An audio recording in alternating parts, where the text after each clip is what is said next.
Boa noite.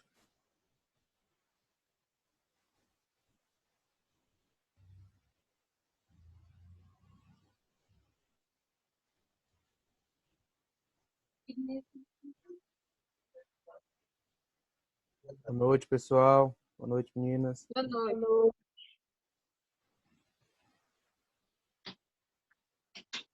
Tabata, tá aí? Olá, tudo bem? Vocês me escutam? Oi. Tá frio aí, Tabata? Tá. De ontem para hoje deu uma esfriadinha boa, tá que tá. Imagino. Gente, Aí, já entrou quente todo como mundo? sempre. Não, aqui até que tá bom, Tabata. Tá chovendo, né? Tá no período das Olha aí. chuvas.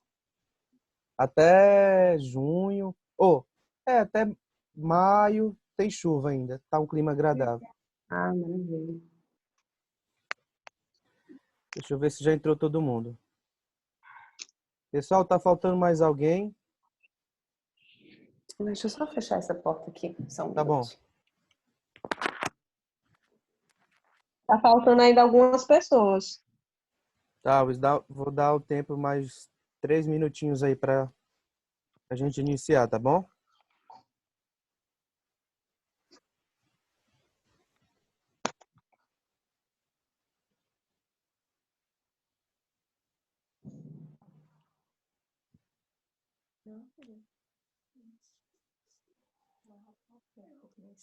Sábado, mais 2 minutinhos e a gente inicia, tá? Tranquilo.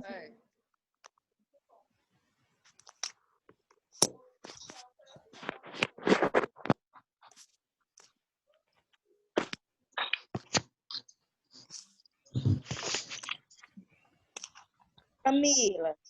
Oi. Esse aqui é o número para eu assistir aqui, né? Saiu. O número estava aqui. Eu queria colocar no meu notebook. Peraí, eu vou lá. Se você acessar pelo computador, é melhor. Tá aqui. 8, 5. Saiu. Não, mas não tem problema não. Tô te vendo e dá pra te escutar, Lilian. É porque eu não queria assistir no celular. Ah, entendi. Peraí, tá aqui. Pronto? 3, 5, 4, 5, 6. Deixa eu ver se...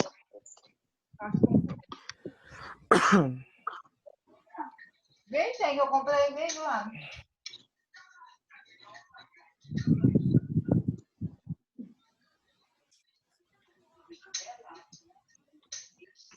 Eu acho que vai dar certo.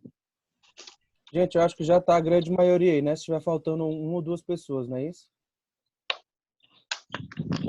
Eu acredito que sim. Tá. Então vamos Tá lá. todo Tá todo mundo, né? Acho que sim. Tá não, tá faltando a Inágila, tá faltando a Josi. Cadê essas mulheres? Olha! Legal!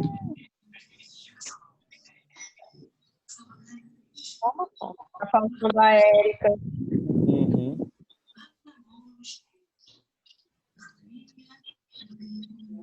A Inágila deve estar chegando do trabalho ainda, que ela sai de lá 6 horas. Né? Tá por aí. Tá, eu botei a mensagem aqui no grupo que nós vamos iniciar, tá? Gente, boa noite, turma. Boa noite, Tabata. Oi. Boa noite. Vamos dar seguimento aí. Hoje vamos ter essa oportunidade. Estou muito feliz, estou muito grato de a Tabata ter aceitado esse convite. Apesar de estar bem longe, ela acatou aí o meu pedido e eu falo em nome da turma. Muito obrigado. Turma, eu vou deixar esse momento bem à vontade, um bate-papo.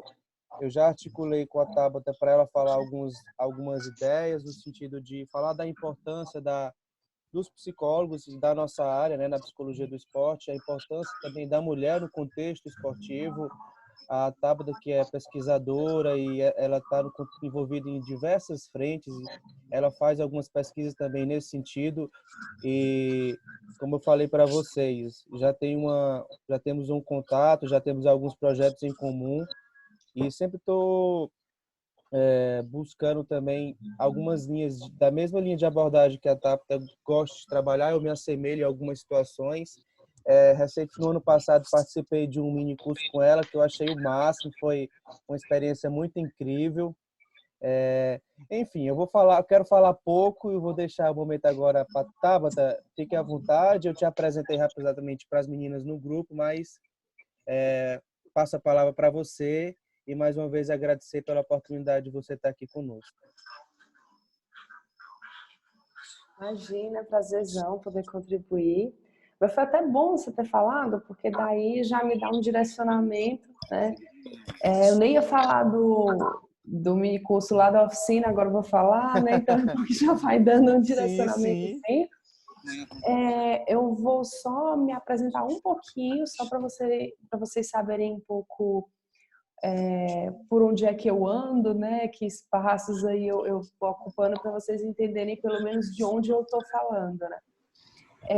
Atualmente eu sou presidente da Abrapesp, Associação Brasileira de Psicologia do Esporte, então de cara já tem essa atuação aí muito voltada para os psicólogos do esporte de todo o Brasil, né? A intenção da Abrapesp é sempre estar fomentando a psicologia do esporte no Brasil, estimulando, encorajando as pessoas não só a pesquisar, mas a atuar na área, né? Então a gente tem essa dupla função. E foi no último congresso que o Rodriguinho fez essa oficina, que na verdade ela tem a ver com outro projeto, que é a FIGHTEAM, que é uma consultoria que eu abri recentemente de psicologia do esporte, especializada em artes marciais, esportes de combate, que a gente espera que em breve o Rodriguinho esteja junto, né? Estamos aí conversando para isso dar certo. Com certeza, vai dar certo. Vai sim. E na verdade essa oficina ela é assim muito querida por mim, porque eu precisei montar um pouco de última hora, né? O que aconteceu foi que em julho do ano passado eu passei um tempo na Coreia do Sul, porque eles têm lá um escritório de artes marciais da luta. Então eles promovem, né? Eles chamam anualmente algumas pessoas que pesquisam e praticam lutas. E chegando lá eu tive que montar um projeto, né? E que tivesse a ver com promoção das lutas das mulheres, pensando na igualdade de gênero e no desenvolvimento de jovens. Então, como eu já trabalhava com a fenomenologia, né, uma linha da filosofia que eu acabo usando muito para pensar as questões do corpo, do movimento, então eu acabei montando esse projeto e que eu já fiz ele 2 vezes. Uma vez foi essa que o Rodriguinho fez e outra foi no Instituto Sede Sapiência, em São Paulo. E a ideia dessa oficina é meio de sensibilizar as pessoas para as lutas, né? Porque o que às vezes a gente vê é que muita gente quer, tem interesse, mas tem aquele medo, aquele receio, e são coisas que não dá para um professor trabalhar, por melhor que ele seja, numa academia. Então, algumas pessoas eu sentia que elas precisavam falar sobre isso, falar sobre o que elas imaginavam que seria uma luta para conseguir ir destravando algumas questões, né? Tem gente, acho que foi até na oficina que o Rodriguinho fez, tem gente que viu uma luta em que uma pessoa estava em cima da outra e que sentia falta de ar só de lembrar daquela cena. Então, uma pessoa dessa nunca vai fazer determinadas posições se isso não for trabalhado, né? Então, a gente da psicologia, eu acho que tem como ir identificando isso, né? Então, trabalhando com as lutas de uma forma realmente lúdica, esquecer um pouco as técnicas, deixar as pessoas tentarem fazer do seu jeito para que elas se sintam mais à vontade. Eu sempre falo, cada um luta do seu jeito, né? Então, essa oficina ela tem a ver um pouco com isso.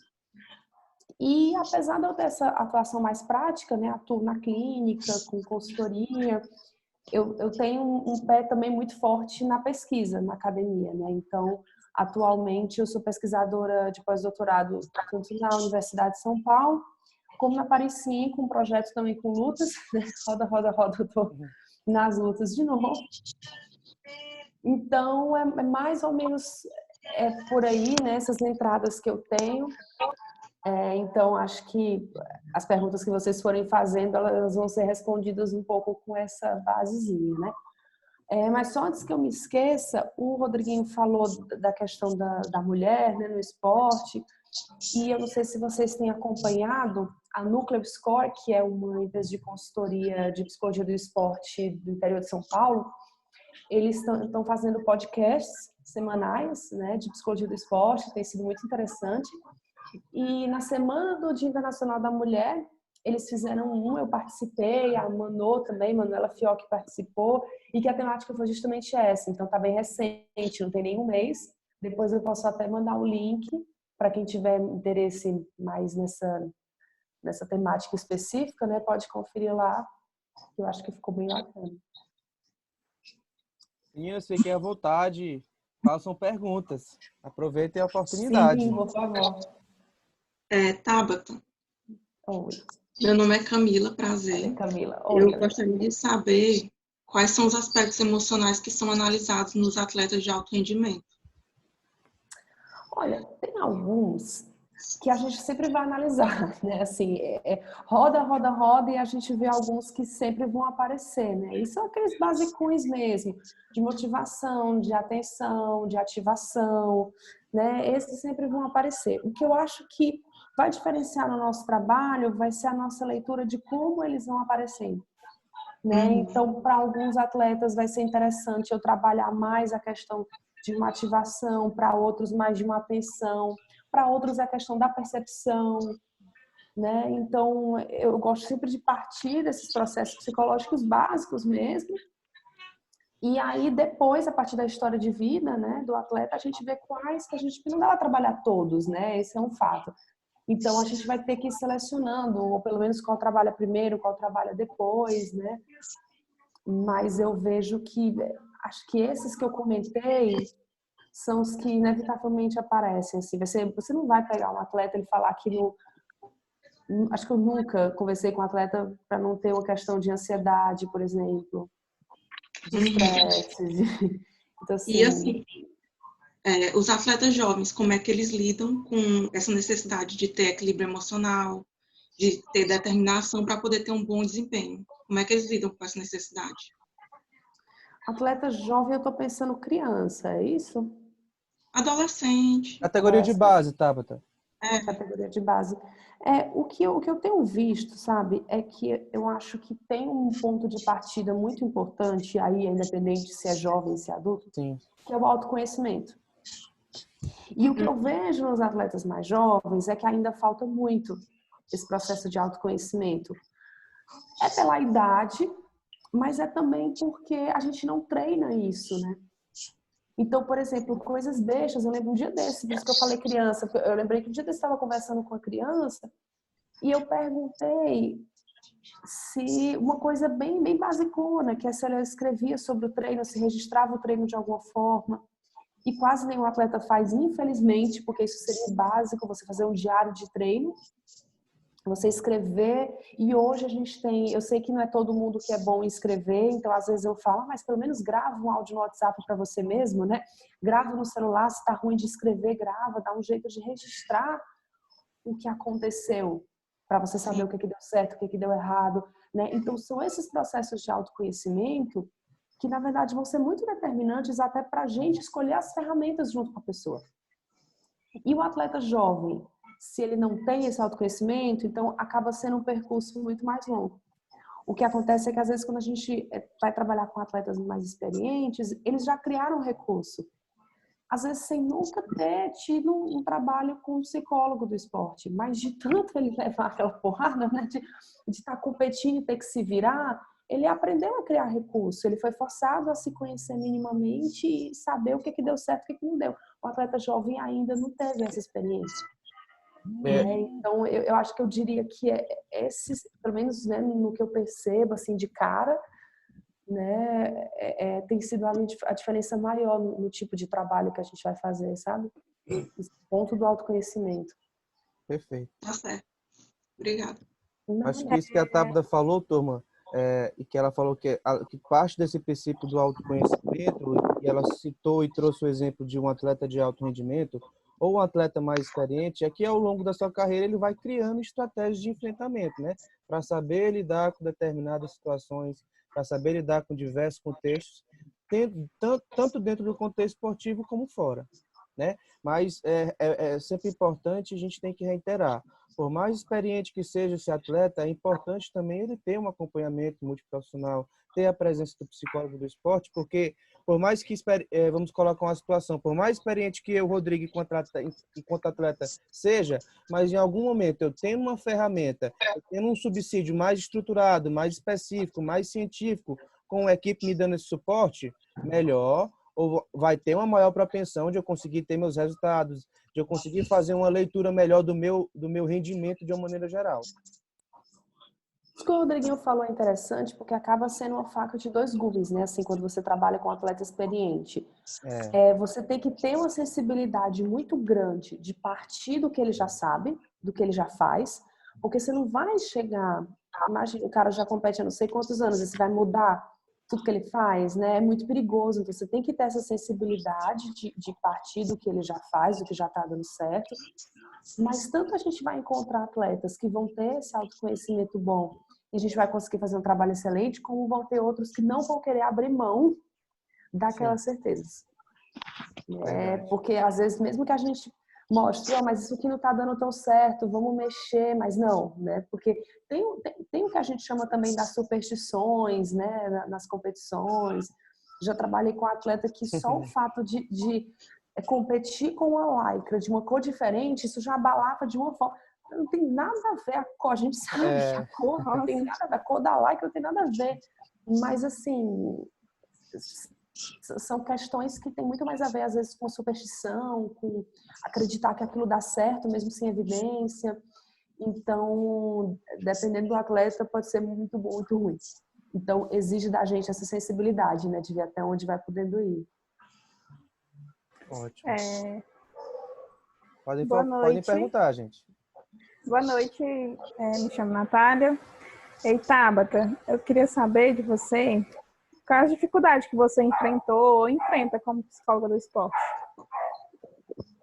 Gente, eu não vou mentir para vocês, não é uma área fácil até hoje, né? Mas, assim, a boa notícia é de que melhorou pra caramba nos últimos anos, né? Eu me formei em 2009 e quando eu estava na graduação, eu me formei em Fortaleza, né, na Unifor, e a gente não tinha nada de psicologia do esporte, absolutamente nada. Eu me lembro de uma palestra do Ricardo Ângelo, que é um ótimo psicólogo do esporte lá de Fortaleza, mas isso, assim, a gente não tinha curso, a gente não tinha estágio, as pessoas não falavam sobre isso, a mídia não ajudava, nada. E na época tinha a Tássia, que hoje é até conselheira, né, do CRP de lá, e a gente se formou mais ou menos na mesma época, então a gente catava estágio para fazer. Tinha que fazer estágio em psicologia escolar. Aí eu ia lá, mas eu posso fazer no departamento de esporte da escola? Eu catava de um jeito, né? Psicologia organizacional, esse eu fiz com a Tássia. A gente pode trabalhar com os atletas profissionais e ver a motivação? Era assim, era para dar um jeito, pelo amor de Deus, alguém deixa a gente tentar. E aí a gente ia lendo por conta própria, e aí começou a viajar para fazer curso, né? Porque antigamente só tinha curso em São Paulo. Então, a gente pensar que 10 anos depois, né, 15 anos depois, a gente já tem a quantidade de profissionais que a gente tem no Nordeste, né, a quantidade de disciplinas, isso é muito recente, ter disciplinas de psicologia do esporte nos cursos de psicologia, né, a própria Abrapesp, que hoje tem também os encontros Norte e Nordeste, né? Então, eu acho que o cenário, a literatura, que é outra coisa muito importante, durante muito tempo a gente só tinha coisa gringa, mesmo a gente não tinha pesquisadores brasileiros escrevendo sobre psicologia do esporte, hoje a gente tem, né? Então, eu acho que hoje a gente tem esse material muito bom, a gente tem uma abertura maior, mas, ao mesmo tempo que isso tudo aconteceu, acontece também um fenômeno recente, que eu diria de uns 5 anos para cá, talvez, que tem tido mais força, que é uma desvalorização da ciência. E aí, com isso, a gente tem esse boom dos coaches, e eu brinco que a psicologia acaba sendo a área em que as pessoas mais substituem por qualquer outra coisa, né? Acho que vocês já viram várias propagandas: viajar é minha terapia, comprar é minha terapia, não sei o que é minha terapia. Tudo né? A terapia. Via a terapia. Claro, tem um efeito terapêutico? Tem. Mas o que muita gente fala é no sentido de como se fosse possível substituir a psicoterapia por qualquer uma dessas outras coisas. Né? Muitos, não só os coaches, mas influenciadores digitais. Então, a gente acaba competindo, bem entre aspas, com pessoas que não têm um conhecimento técnico, mas como a gente está no momento de desvalorização da ciência, então tem sido, eu acho que hoje, talvez essa tenha sido a minha principal dificuldade de trabalhar. Porque quando você chega e vai conversar com o técnico, ele quer discutir com você sobre psicologia do esporte sem ter estudado nada sobre isso. Infelizmente, acontece. Infelizmente, essa é a realidade. Né? Então, a gente acaba tendo que ter um jogo de cintura muito grande, de continuar estudando, de continuar tendo conhecimento técnico bom, mas de ter recurso de comunicação mesmo, sabe? De conseguir fazer com que essas pessoas entendam a diferença que é um trabalho de psicologia do esporte feito por um psicólogo e um trabalho de uma pessoa que leu, fez alguns cursos, né? Leu, não que o conhecimento dessa pessoa não seja válido, é só que não é a mesma coisa. Não é substituível, esse é o meu ponto. Né? Então, eu acho que de cara eu apontaria essa como uma grande dificuldade que eu tenho enfrentado hoje, sabe? Tabata, temos uma pergunta aqui, a Alice. Oi. Qual sua avaliação sobre o preparo psicológico do atleta brasileiro em geral, frente à sua condução da carreira? Os interesses empresariais e familiares podem prejudicar a trajetória dos atletas profissionais? Como tudo na vida, prejudica e ajuda ao mesmo tempo, né? Depende Sim. muito de como é feito.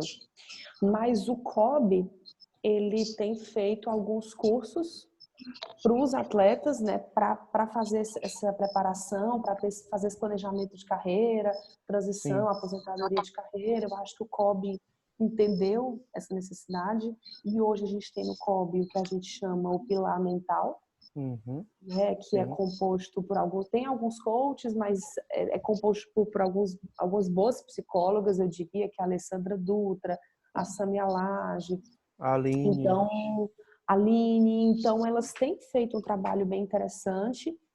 É um departamento que tem crescido, felizmente também. Então, elas têm percebido essas questões, elas têm ajudado nesse tipo de trabalho. Agora, claro, eu diria, família é sempre complicado, né? Então, família é um caso à parte, ajuda e atrapalha ao mesmo tempo, né? Então, depende de como você consegue lidar com tudo isso. Mas eu diria que com relação às empresas, e principalmente se o esporte é olímpico, você tem interesses que muitas vezes são muito diferentes do interesse do atleta, porque as pessoas não estão pensando no atleta. Né? Então, acho que nisso está a diferença de questões familiares e questões de empresas, né? Porque uma empresa que patrocina, ela quer saber se o atleta está rendendo, está na mídia, ela não quer saber se o atleta está feliz, está realizado. Isso não é uma questão, né? Ela quer lucrar. Então, isso acaba sendo uma pressão muito grande, né? Por exemplo, agora é o que preocupa a gente da psicologia do esporte nesse momento. Como que fica a saúde mental dos atletas no momento que não tem competição? Qual empresa que vai patrocinar um atleta se ele não está competindo, se ele não está tendo mídia para ele? A empresa não vai ter retorno. Então, para você ver como que é muito mais cruel nessa relação com a empresa do que com família. Mas o que eu diria é que, como tudo na vida, depende da situação, né? Tem lado bom, lado ruim. Ótimo. Mais alguma pergunta, gente? Fique à vontade. Eu tenho, professor. Kalina. Sim, Kalina. Aproveitando a deixa da Tabata, eu queria saber para vocês, né? Psicólogo do esporte. Quais são os impactos que vocês acham que vai ter na vida dos atletas, tendo em vista que as Olimpíadas foram adiadas e tudo. Eu queria saber como é que vocês acham que vai parecer isso, como é que vai ser para os atletas. Olha, eu não sei ainda, porque é um fenômeno muito novo. Eu tenho procurado ler bastante sobre outras pandemias, o que tem saído já sobre o Covid. A gente já tem algum material de efeitos psicológicos, né, da Covid-19. E o que assusta é porque a gente vê na literatura que os efeitos psicológicos desse tipo de pandemia, eles perduram por meses, né? Então, mesmo que a quarentena acabe hoje, mesmo que as pessoas todas fiquem curadas hoje, os efeitos disso ainda duram meses. E os estudos que eu li, eles foram todos feitos com quarentenas bem mais curtas. A gente está enfrentando quarentenas longas, né? A China teve 2 meses de quarentena. Então, você imagina um atleta que está se preparando, treinando pra caramba todo dia, ficar 2 meses dentro de casa. Né? Para algumas modalidades, você consegue substituir. Por exemplo, um atleta de levantamento de peso, que tem um pouco o seu material em casa, ele consegue dar um pouco conta disso. Agora, um atleta de jiu-jitsu... É complicado, né? Eu fico vendo vídeo, cada dia eu vejo um vídeo diferente, o pessoal tá fazendo jiu-jitsu com cadeira, com almofada. É um desespero, porque tem que treinar e não consegue. Tem atleta que nem tatame em casa tem, então assim, sorte daqueles que pelo menos tem um pedacinho de tatame em casa. Então é muito complicado, eu acho que a gente só vai saber mesmo quando tudo isso passar. Né? Mas a gente da Abrapesp já está meio que se preparando para isso, né? Inclusive tem um certo sistema de que alguns psicólogos do esporte possam estar aí disponíveis para acompanhar alguns atletas que precisem, porque a gente prevê alguns quadros de transtorno mental mesmo, de adoecimentos mais graves decorrentes disso. Né? Porque se a gente pensa que o atleta é um profissional, ele, além de ter uma precarização no seu trabalho, ele vai ser demitido, né? Sem competição, sem patrocínios. Às vezes eles têm família para sustentar, então... Eu penso também, complementando sua fala, Tabata e turma, que é um período que, não só para o esporte, né, para a população de maneira geral, a ferramenta e o apoio psicológico ele vai ser fundamental. Então, por mais delicado e complicado que esteja sendo esse processo, é uma oportunidade também para aqueles que já têm uma bagagem, que já têm uma vivência dentro da sua área de atuação, seja voltado para o esporte ou não, que o recurso, que o apoio o suporte psicológico para o indivíduo vai ser fundamental. Então, é um momento também que nós já estamos percebendo esse movimento, né? Muitos profissionais, muitos psicólogos, também vários colegas da psicologia do esporte que estão fazendo live, que estão se colocando à disposição. Alguns colegas também que têm muita experiência, mas não era tão ligado à internet ou esses recursos eletrônicos, estão se apropriando mais. Então, é um momento que vai estar mais em alta essa questão, mais ainda, na verdade, essa questão da saúde mental e, sem dúvidas, a saúde mental no esporte. Mas presumir ou dizer o que vai acontecer, acho que não temos como dizer isso, e também não cabe a nós, nesse momento, dar esse feedback, né? Vamos aguardar, vamos nos apropriar das informações e se fortalecer para que também a gente possa dar um suporte para as pessoas que necessitem da nossa ajuda. Sim. Mais alguma pergunta? Fique à vontade. Temos 10 minutos.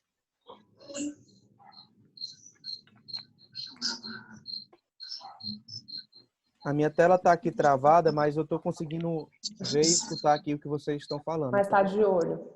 Dá para eu perceber. Dá para eu verificar aqui. Mais alguma pergunta, meninas?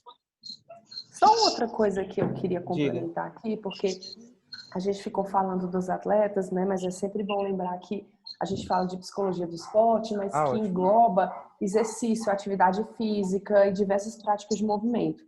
Sim. E quando essa pandemia começou e a quarentena, e as pessoas confinadas em casa, se movimentando menos, eu comecei a ficar muito receosa, porque hoje o sedentarismo, a obesidade, sobrepeso são questões de saúde pública. Sim, sim.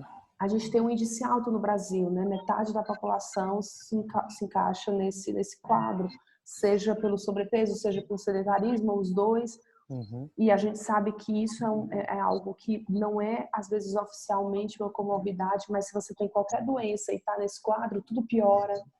né? E aí eu fiquei pensando, caramba, imagina essas pessoas aí dentro de casa, se se movimentar, vai piorar, foi o que eu pensei. Mas tem um fenômeno interessante que está acontecendo, né? Isso eu estou concordando com o Rodriguinho, que às vezes é bom esperar para ver, que gente que não se engajava, que não fazia exercício, agora está fazendo todo dia. Porque está tendo tempo, porque está vendo que é chato ficar parado, e aí está começando a se mexer fazendo qualquer coisa, nem que seja cozinhando, nem que seja limpando Tá a casa. movimentando o corpo, né, Tabata? Movimentando o corpo.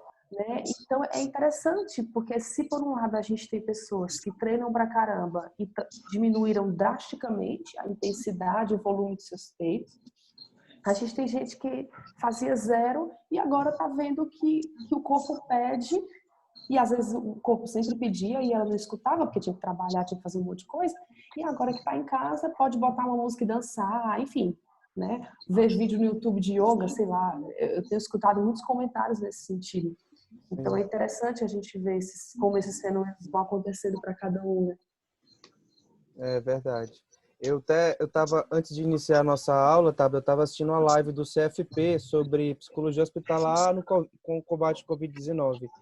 E acho que foi a Maria Lívia, que é a presidente da SBPH, Sociedade Brasileira de Psicologia do Hospitalar, ela falou que a tecnologia nesse momento atual, no momento de pandemia, ela tá trazendo o seu principal objetivo, né, que é tentar gerar algumas informações que sejam fidedignas, que sejam pautadas na ciência. E de fato, estou percebendo também esse movimento até com uma situação como essa, Tapa. Como a gente já imaginaria a gente estar fazendo inúmeras lives, ou uma videoconferência entre eu e você, ou com uma turma. Até então, eu acredito, e você falando na perspectiva de ver o fenômeno, até então isso não era tão estimulado, ou simplesmente não era nem falado.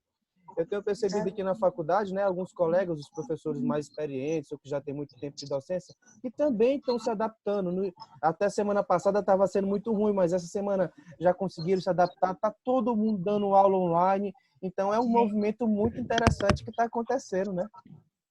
Sim, sem dúvida. Diga. Não, pode falar.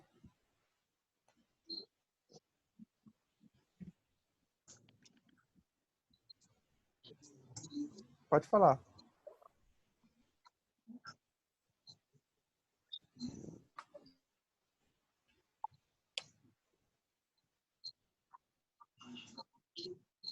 Tabata?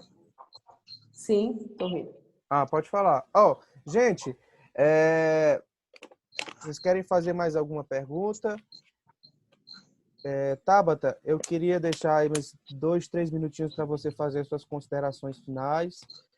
Desde já agradecer pela oportunidade e reiterar mais uma vez que eu estou muito feliz. É um momento também que eu também posso estar aprendendo, partilhando. Sempre gosto muito de estar contigo, a gente ter as nossas conversas, os nossos bate-papos, a gente sempre está um aprendendo junto com o outro. E acho que você trazer um pouco do teu olhar, a tua visão, e vou até compartilhar aqui para a turma e com você aqui presente, que depois que eu comecei a estudar fenomenologia, eu vejo os primeiros assuntos a partir de você, a partir lá do Cristiano e desse nosso vínculo, eu comecei a estudar mais, e muitas coisas que eu faço na minha prática, na minha realidade de trabalho, nas minhas aulas também, eu procuro ter o olhar fenomenológico, e isso eu acho muito válido, faz muito sentido para mim, e eu sou muito grato por você também ter me mostrado esse caminho aí, que é muito bacana. Que bacana, fico feliz de falar para ele depois também. Vou só responder a pergunta rapidinho, não lembro agora quem foi, mas é uma resposta um pouco rápida. Sim, Del. No futebol, que é onde eu acho que a gente tem isso mais demarcado, né, base profissional, não que a gente não tenha nos outros, mas é que o futebol a gente acaba escutando mais. Tem uma diferença, sim. Inclusive, alguns times de futebol têm psicólogo do esporte na base, não tem no profissional.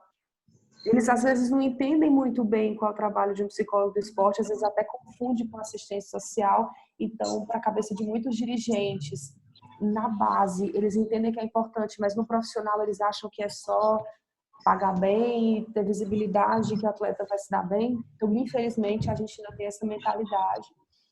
Nas outras modalidades eu não sei dizer tão bem. O futebol é que é o mais falado e isso é muito claro. Já escutei de muitos psicólogos que trabalham com futebol falar isso, sabe? E para fechar, rapidinho, é uma agonia, né? Porque eu tô vendo aqui o cronômetro. Já apareceu aí, né? É um pouco angustiante que eu fico falando e olhando aqui. Mas tem tempo. Só para a gente fechar, assim, eu queria super agradecer. O Rodrigo tem sido um ótimo parceiro. E eu até falei isso para ele, né, no último congresso da Abrapesp, que é muito bom ver esse crescimento, acompanhar, né? A gente vai trocando uma ideia já há um tempo, então é muito bom ver a evolução no outro, isso é muito bacana. O trabalho dele também que ele tem feito com o pessoal, com o TEA, então, assim, é muito bacana ver essa evolução. E ainda mais porque ele trabalha com lutas também, né? Então a gente acaba, acho que, trocando um pouco mais por conta disso. Então é um prazerzão estar aqui. E falar para vocês, assim, que a gente está super aberto. Eu acho que a Abrapesp tem essa característica e que eu busco manter também nessa gestão, que é de ser acolhedora, de tanto entender o pessoal que já está atuando há um bom tempo, de poder estar sempre se atualizando, cada um na sua área, cada um com a sua abordagem, né? A gente poder respeitar isso, mas também a gente poder estender a mão para quem está começando, porque a gente sabe que muitas vezes é muito hostil esse espaço para quem está começando, né?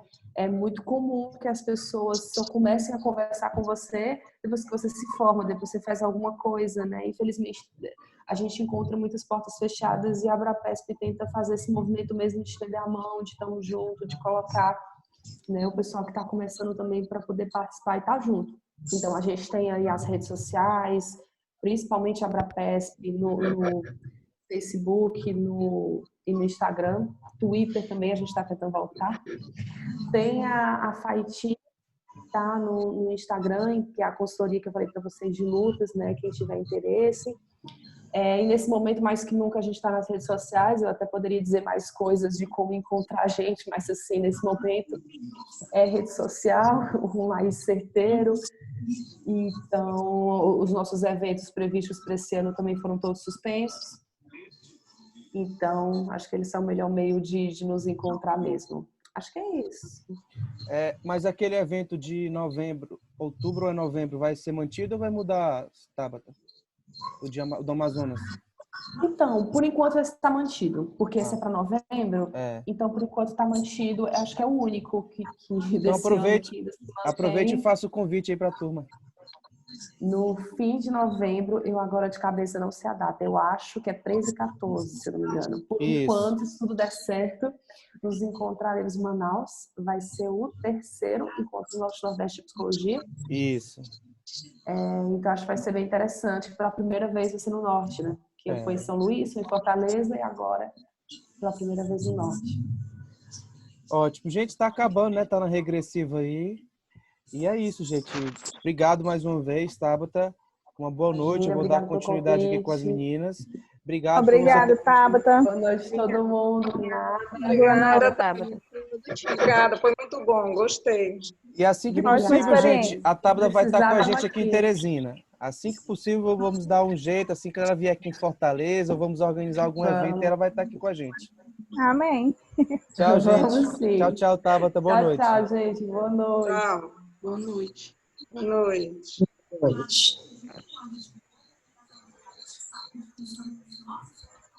E, gente, minha tela tá congelada aqui ainda. Quanto tempo tá faltando para finalizar aí? 1 minuto.